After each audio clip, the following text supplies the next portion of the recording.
నమస్తే, welcome to news watch. ముందుగా headlines చూద్దాం. బొగతా జలపాతం లోయలో పడి యువకుడు మృతి. బీసీ సంక్షేమ సంఘం అధికారి వెంకటలక్ష్మి అవినీతిపై సమగ్ర విచారణ జరిపించండి. ఎస్సీ ఎస్టీ బీసీ మైనార్టీ మహిళా ఐక్య వేదిక రాష్ట్ర అధ్యక్షురాలు నంది విజయలక్ష్మి డిమాండ్. అనారోగ్యంతో డీలర్ మృతి, వీధిన పడ్డ కుటుంబం. వైఎస్ఆర్సీపీ నాయకుడు షేక్ షబీర్ ఇంటిపై దాడి, షబీర్ కుటుంబాన్ని పరామర్శించిన కోవూరు మాజీ శాసనసభ్యులు నల్లపరెడ్డి ప్రసన్న కుమార్ రెడ్డి. ఆర్థికంగా ఏపీ బలోపేత, కేంద్ర ఆర్థిక సర్వేలో వెల్లడి, పరోక్షంగా వైఎస్ జగన్ పాలనకు కితాబు. మెడల్స్తో తిరిగి రండి, అథ్లెట్లకు ప్రధాని మోదీ పిలుపు. వైసీపీ నేతల జేబుల్లోకి మద్యం డబ్బు, ఏపీ సీఎం చంద్రబాబు. మంత్రి అచ్చెన్నాయుడిని కలిసిన బీటెక్ రవి. ఎక్సైజ్ డిపార్ట్మెంట్ను ప్రక్షాళన చేస్తాం, ఏపీ సీఎం చంద్రబాబు. 18 ఛానళ్లను నిషేధించిన మూవీ ఆర్ట్స్ అసోసియేషన్.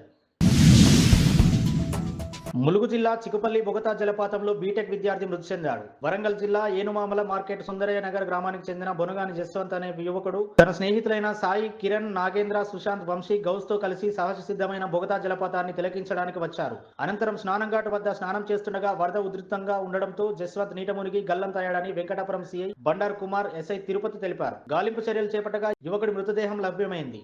బీసీ సంక్షేమ సంఘం అధికారి వెంకటలక్ష్మి అవినీతిపై సమగ్ర విచారణ జరిపించాలని ఎస్సీ ఎస్టీ బీసీ మైనార్టీ మహిళా ఐక్య వేదిక రాష్ట్ర అధ్యక్షురాలు నంది విజయలక్ష్మి డిమాండ్ చేశారు. ఎస్సీ ఎస్టీ బీసీ మైనార్టీ మహిళా ఐక్య వేదిక జిల్లా అధ్యక్షురాలు పాలెం రాధ అధ్యక్షతన కర్నూలు జిల్లా కలెక్టర్ కార్యాలయం వద్ద ధర్నా నిర్వహించారు. ఈ సందర్భంగా నంది విజయలక్ష్మి మాట్లాడుతూ కారుణ నియామకాల కోసం ఎంత లంచాలు తీసుకున్నది, ఫోన్ పేల ద్వారా వెంకటలక్ష్మి అకౌంట్ కు చేరిన లంచాలపై జిల్లా కలెక్టర్ పూర్తి విచారణ జరిపిస్తే అవినీతి తిమింగలం వెంకటలక్ష్మి అరాచకం బహిర్గతం అవుతుందని ఆమె అన్నారు. అధికారి వెంకటలక్ష్మి అవినీతిని ఆధారాలతో సహా నిరూపించడానికి మహిళా ఐక్య వేదిక సిద్ధంగా ఉందని చెప్పారు. పుల్కల్ మండల్ పరిధిలోని పెద్దిరెడ్డి పెట్ గ్రామానికి చెందిన పడికట్టి మల్లేశం గత కొన్ని సంవత్సరాలుగా పెద్దిరెడ్డిపేటలో గ్రామంలో డీలర్ గా విధులు నిర్వహిస్తున్నాడు. మంగళవారం రాత్రి ఒకేసారిగా గుండెపోటు రావడంతో ఆయన తుది శ్వాస విడిచారు. అతని భార్య సరిత గత సంవత్సరం కింద అనారోగ్యంతో ఆమె మృతి చెందింది. వీరికి ఒక కుమార్తె ఉంది. మల్లేశం మరణం పట్ల ఆ కుటుంబం వీధిన పడింది. కావున ప్రభుత్వం మల్లేశం కుటుంబానికి ఆర్థిక సాయం అందించి ఆదుకోవాలని గ్రామస్తులు కోరుతున్నారు. ఈ సందర్భంగా కుటుంబాన్ని ప్రభుత్వం ఆర్థిక సాయం అందించి ఆదుకోవాలని ఆయా గ్రామాల డీలర్లు ప్రభుత్వాన్ని కోరారు. కోరుటూరులోని వైఎస్ఆర్సీపీ నాయకుడు షేక్ షబీర్ ఇంటిపై తల్లిపై నిన్న రాత్రి తెలుగుదేశం పార్టీ నాయకులు, కార్యకర్తలు దాడి చేసి భయభ్రాంతులకు గురి చేసిన విషయం తెలిసిందే. స్థానిక నాయకుల ద్వారా ఈ విషయం తెలుసుకున్న షబీర్ కుటుంబాన్ని కోవూరు మాజీ శాసనసభ్యులు నల్లపరెడ్డి ప్రసన్న కుమార్ రెడ్డి పరామర్శించారు. అనంతరం ఇందుకూరుపేట మండలంలోని పోలీస్ స్టేషన్ కు చేరుకుని ఎస్ఐ వీరేంద్రబాబుని కేసు విషయం గురించి అడిగి తెలుసుకుని దాడికి పాల్పడ్డ వారిపై కఠిన చర్యలు తీసుకోవాలని డిమాండ్ చేశారు. ఆంధ్రప్రదేశ్ ఆర్థికంగా బలోపేతమవుతుందని కేంద్ర ప్రభుత్వం 2023-24 ఆర్థిక సర్వేలో వెల్లడించింది. ఆర్థిక పరిస్థితిని మెరుగుపరచుకోవడానికి కొనసాగిస్తున్న రాష్ట్రాల్లో ఆంధ్రప్రదేశ్ ఒకటని స్పష్టం చేసింది. ఆర్బీఐ నివేదికలతో పాటు కాగ్ గణాంకాల ఆధారంగా రాష్ట్రాల ఆర్థిక పరిస్థితులను అంచనా వేసినట్లు సర్వే నివేదిక తెలిపింది. ఏపీ సహా 23 పెద్ద రాష్ట్రాలు ఆర్థికంగా బలోపేతమవుతున్నాయి, ద్రవ్యలోటు, అప్పుల భారం తగ్గుతోందని సర్వే నివేదిక స్పష్టం చేసింది. అలాగే ఏపీ సహా పలు రాష్ట్రాల వ్యయంలో నాణ్యత పెరిగిందని, మూలధన వ్యయంపై ప్రభుత్వాల దృష్టి సారించడం మెరుగుపడిందని తెలిపింది. ఆంధ్రప్రదేశ్ లో వివిధ పథకాల ద్వారా గ్రామీణ ప్రజల జీవన ప్రమాణాలను పెంచడంతో పాటు మౌలిక సదుపాయాలను కల్పించాలని వెల్లడించింది. మహిళా సాధికారిత, సామాజిక భద్రత, ఆరోగ్యం, పారిశుద్ధ్యం తదితర సౌకర్యాలను కల్పించినట్లు తెలిపింది. పాఠశాలల్లో మౌలిక సదుపాయాల కల్పనతో పాటు ఆరోగ్య సంరక్షణ కేంద్రాల ఏర్పాటు, పాలనాపరమైన సమస్యలకు సాంకేతిక పరిష్కారాలను చూపించిందని నివేదిక పేర్కొంది. వివిధ పథకాలు, కార్యక్రమాల ద్వారా గ్రామీణ ప్రజల జీవన నాణ్యతను మెరుగుపడుతోందని, తద్వారా గ్రామీణ ప్రాంతాలు పురోగతి సాధిస్తున్నాయని నివేదిక స్పష్టం చేసింది. వ్యవసాయ రంగంలో సాంకేతిక ఆధారంగా దిగుబడి అంచనాలను ఏపీతో పాటు 9 రాష్ట్రాలు అమలు చేస్తున్నాయని, తద్వారా రైతులకు ప్రయోజనం కలుగుతుందని నివేదిక తెలిపింది. మొత్తంగా అప్పటి ముఖ్యమంత్రి వైఎస్ జగన్ పాలనకు కేంద్ర ప్రభుత్వం పరోక్షంగా కితాబిచ్చింది. బులెటిన్లో షార్ట్ బ్రేక్ తీసుకుందాం.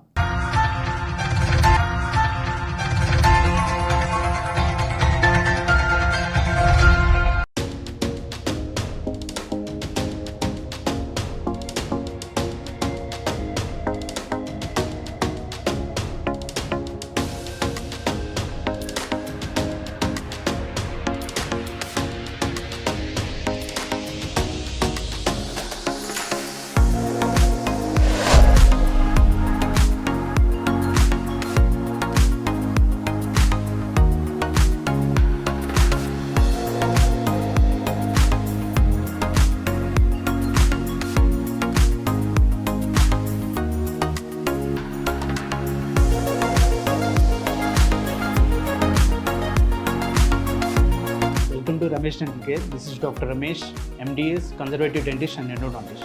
At Ramesh Dental Care, we are dedicated to providing the top quality dental care in a friendly and welcoming environment.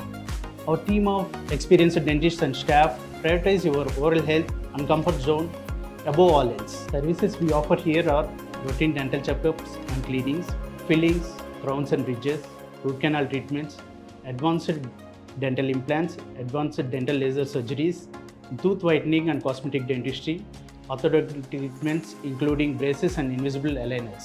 Hello, I'm Dr. Ruma Abdallah, co-founder of Ramesh Dental Care. I'm the chief periodontist and implantologist in RDC. Here in RDC, we provide honest patient education. That is, with us, you are a partner in your own dental treatment plan. In RDC, we provide same-day emergency treatment plan. Same-day emergency dental treatment is always on call 24/7 in RDC.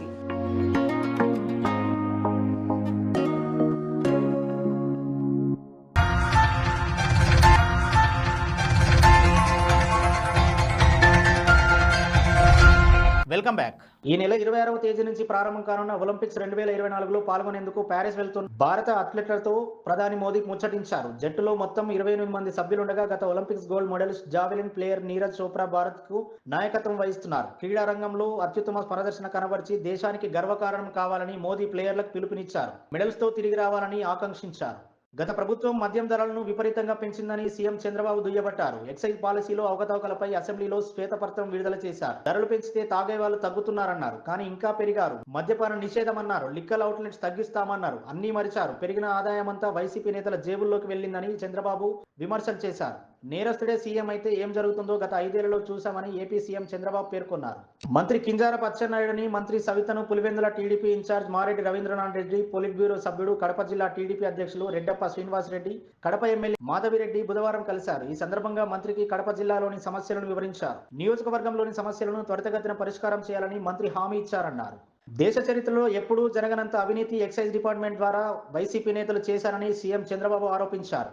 కొత్త మద్యం policy తీసుకురావాల్సి ఉంది. మద్యం రేట్లను పేదలకు అందుబాటులోకి తీసుకొస్తాం. De addiction rehabilitation సెంటర్లను ఏర్పాటు చేయాల్సి ఉంది. మరోసారి ఇలాంటి అవినీతి చేయాలంటే భయపడేలా వ్యవస్థను ప్రక్షాళన చేస్తామని ఎక్సైజ్ పాలసీపై శ్వేతపత్రం విడుదల సందర్భంగా చంద్రబాబు చెప్పారు. సినీ నటులపై అసభ్యకర పోస్టులు, డార్క్ కామెడీ చేస్తున్న 18 యూట్యూబ్ ఛానళ్లను మా అసోసియేషన్ బ్యాన్ చేయించింది. 10 రోజుల క్రితం 5 ఛానళ్లను క్లోజ్ చేసిన విషయం తెలిసింది. తమ కళాకారులపై అవమానకరమైన కంటెంట్ పోస్ట్ చేస్తున్న యూట్యూబ్ ఛానళ్లను తొలగించేందుకు ప్రయత్నాలు కొనసాగుతున్నాయని మా ట్వీట్ చేసింది. యూట్యూబ్ లో అసభ్యకర వీడియోలు పోస్ట్ చేస్తున్న వారు 48 గంటల్లో వాటిని తొలగించాలని హెచ్చరించారు. హెడ్లైన్స్ మరోసారి చూద్దాం. బొగతా జలపాతం లోయలో పడి యువకుడు మృతి. బీసీ సంక్షేమ సంఘం అధికారి వెంకటలక్ష్మి అవినీతిపై సమగ్ర విచారణ జరిపించండి. ఎస్సీ ఎస్టీ బీసీ మైనార్టీ మహిళా ఐక్య వేదిక రాష్ట్ర అధ్యక్షురాలు నంది విజయలక్ష్మి డిమాండ్. అనారోగ్యంతో డీలర్ మృతి, వీధిన పడ్డ కుటుంబం. వైఎస్ఆర్సీపీ నాయకుడు షేక్ షబీర్ ఇంటిపై దాడి, షబీర్ కుటుంబాన్ని పరామర్శించిన కోవూరు మాజీ శాసనసభ్యులు నల్లపరెడ్డి ప్రసన్న కుమార్ రెడ్డి.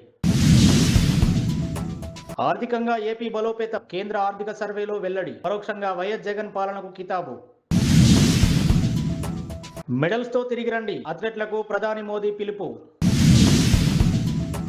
వైసీపీ నేతల జేబుల్లోకి మద్యం డబ్బు, ఏపీ సీఎం చంద్రబాబు. మంత్రి అచ్చెన్నాయుడిని కలిసిన బీటెక్ రవి. ఎక్సైజ్ డిపార్ట్మెంట్ను ప్రక్షాళన చేస్తాం, ఏపీ సీఎం చంద్రబాబు. 18 ఛానళ్లను నిషేధించిన మూవీ ఆర్ట్స్ అసోసియేషన్.